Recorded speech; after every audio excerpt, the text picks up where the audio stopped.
So, selling online. Let's start with a quick video. I've got for 15 minutes. It's a roller coaster ride.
All right, so let's start with what we're actually here for. Best practice. What did we do for Shigu? International expansion through digital marketplaces. Excellent. 13:30. The task. What did we have to do? I'm going to present a best practice, so I'm going to show you what we did for Shigu to actually bring them more revenue in countries that they didn't sell in before.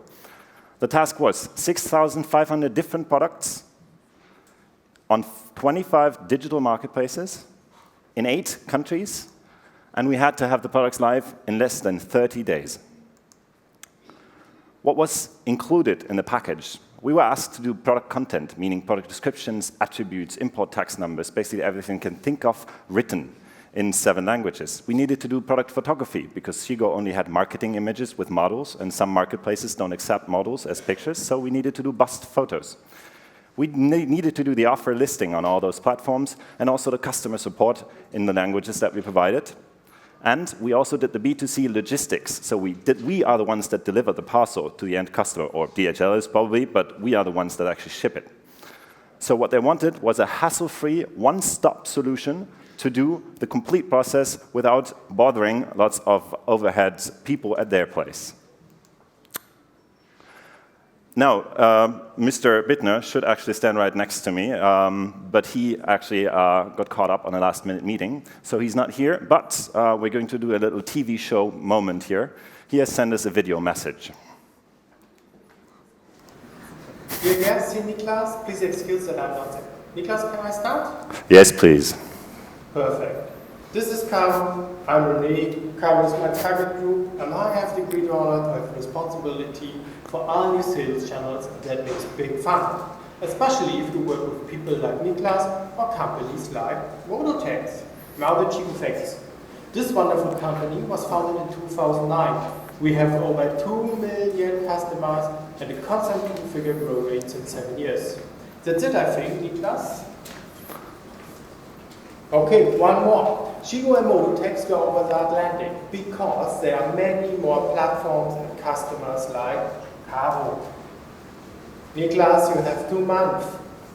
See you tonight. Bye. All right. Many brands ask the question why they need to be on digital marketplaces. That is the digression I'm going to do here, because it's important to say what I'm going to say right now. I'm going to tell you 3 hard truths about selling on digital marketplaces.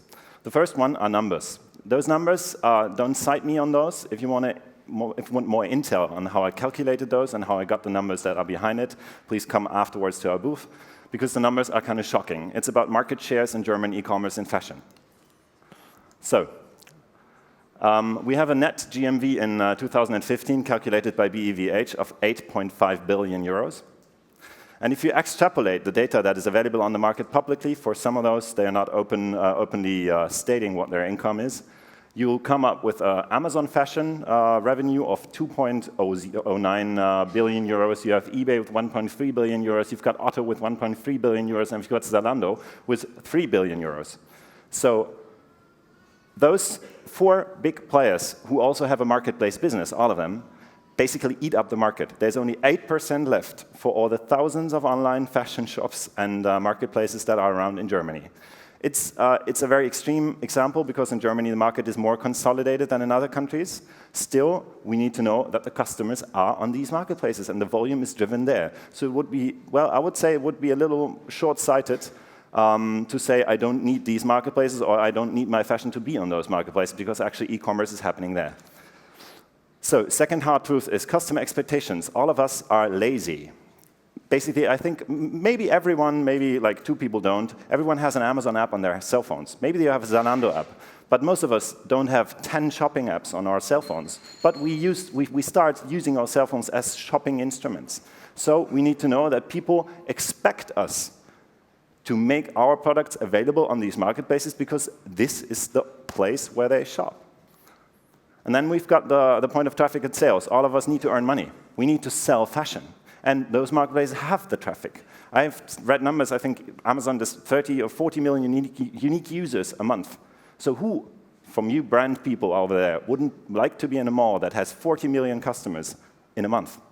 It's extreme.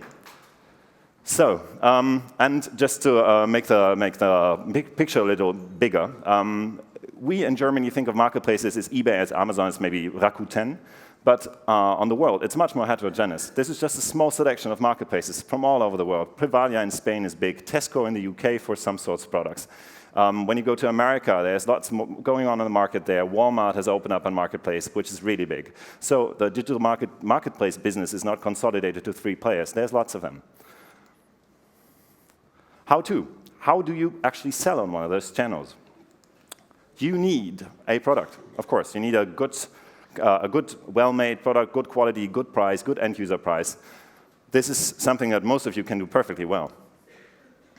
You need pictures, which sounds easy, but when you actually take a look at the spec sheets of marketplaces, what they expect from pictures, some of them want them in squares, some of them want rectangles, some of them on models, some of them on models with chin, only chin without the face.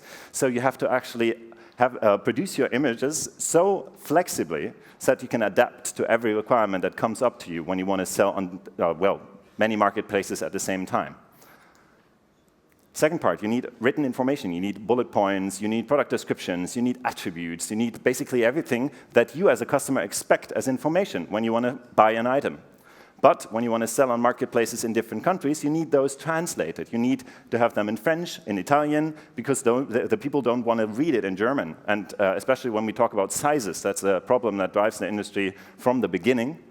You have to actually give the people who buy the fashion the possibility to find the right size, even though maybe the manufacturer didn't state the size like in the country set that you're selling it in.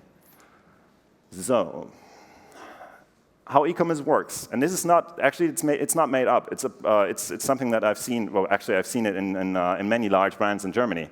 You have a brand that provides a product. They produce it and they have it in their warehouse. Then, first agency does the pictures. Second agency does the product descriptions and content. Third agency does the translation. Then you have another agency for customer support. You have an agency that lists the product or a service provider that lists the product. And then you have a provider that probably ships it and maybe even another provider that does the returns. So basically, when I talk to people from the industry, most of the times their time to market from the finalized product entering their warehouse until the go live on the platforms or on their own web shop, wherever, is 4 to 8 weeks. That's much too long, especially in the times of fast fashion. So this is what we do. This is calculated on one product. Of course, if you throw like a million products at me, it's not going to be live in a day. But what we do is, with our product with our software, we actually put it live in 1 day. Everything that you need, all the attributes in our language, native speaker quality, no Google Translator, in just 1 day. So how do we do it? Why are we on a Fashiontech conference? Because we've built technology. We've been a merchant, as Ole said, so we need to be more efficient in creating content. So what we have built is, I would say, the world's fastest and most efficient product information workflow. It's like an industry production street where the product goes through different steps, and we aggregate anything that's necessary, every attribute, tax import number, material composition, washing care instructions, everything that you need for selling an item. It takes like, well, that part of the process takes 15 minutes, basically 10 to 15 minutes, and then you have everything. And the system is database driven, and the whole database is already translated in 15 languages, and there's more common. And the output is, although you only enter it in one language, already multilingual and native speaker quality. And not only that, the data feed that comes out of our software is prepared to match the requirements of basically any digital sales channels. Be it your own Magento shop, be it your hybrid shop, be it eBay, Amazon, La Redoute, be it Sears, or even Zalando, because every single piece of data that we acquire is acquired digitally and in a structured form. So we can play with it afterwards. So when we press the button on the final step of the process, the product is going to go live on all of those platforms without anyone bothering anymore. There's no one clicking through that eBay. You probably know that, or the old eBay interface that you had to click through and to actually do all the attributes for the product. No one does that. It's actually everything we do is automated. It comes out of a system, and then there's a layer that actually puts it on all these platforms that the customer, so Shigu, wanted. And the best thing, the title of my keynote was for free. Yes, we work for free. For the major brands, actually, they only pay after the sales. We take a revenue share. So there's no upfront cost, there's no overhead. They don't have to open an office in France to actually try out the French market. We can bring them on the French market, and the only thing we get is some of the money they earn on top, because they haven't been on that market yet. So the results. I'm going to show you some results of a Shigu product. It's Anna Scholz, a designer, doing some stuff for Shigu. It's a German Magento shop, as you can see. We've got Italian Amazon. We've got Privalia, very interesting marketplace, an outlet marketplace, sort of. We have, that's Cdiscount, I think, in France. Then we have a market. Yeah, this one is not going to be on the market for very long. They actually are going to close it. It's Rakuten UK. And then we've got Polish eBay, just to show you that it's not only French and Italian and German. We can also do Mandarin and Russian. We do some projects in Russia as well. So I was quick. Excellent. That leaves time for questions. The digital world is reality. This is kind of a summary that I'd like to give to you to sum up what's, in my experience, driving the market right now. Because I see lots, since we're working for some very big brands, we see lots of a market, especially the digital market. And it's reality, especially when you go to the US, they're much further advanced. In the US, in the holiday season, Walmart stated on a conference that I was, that they drove 80% of their sales through mobile, 80% through mobile. That's extreme. So this is where we're going. We're a digital world. We need to be a digital fashion world as well. More and more brands will actually go B2C directly, because the margins are higher that way, and the prices for acquiring customers on the internet are high. And they're actually going global, because with a solution like this, it's easy. You don't have to open an office in France. You just go there, you check the market. If it works out, you can always still go and build an office there. But you already know how the market reacts to your products. Online marketplaces are a big and important part of the digital value chain. We have to embrace that, even though we don't like it. I don't like the way Amazon displays fashion at all times. It's not my favorite. But still, people are there, and they actually buy. And we need to know that. So if we want to sell fashion, we need to know whether people buy it. And this is an important fact that sometimes people like to ignore. This is an advertisement sentiment. So since I have 1 minute, I'm going to read it for you. Modotex is the first agency in the world that focuses purely on the global digital sales strategy. So what we want to do for brands is that we can actually be the one-stop hub for them. They decide if they want to open up their own Magento storefront, or if they're going to want to go on a marketplace, whatever marketplace they be. If they want to go to Flipkart in India, if they want to go to Lazada in Asia, it's their choice. We want to enable that for them. It's not, we can actually consult, of course, we give them advice, we will help them, but still it's the choice of the brand themselves, because we understand us as an agency, like a fashion agency, like the classic fashion agencies you probably all of you know. And we want you to focus on what you do best, creating fashion, marketing fashion, branding fashion, and we take care of the digital processes. Yeah, 30 seconds to go. Thank you very much.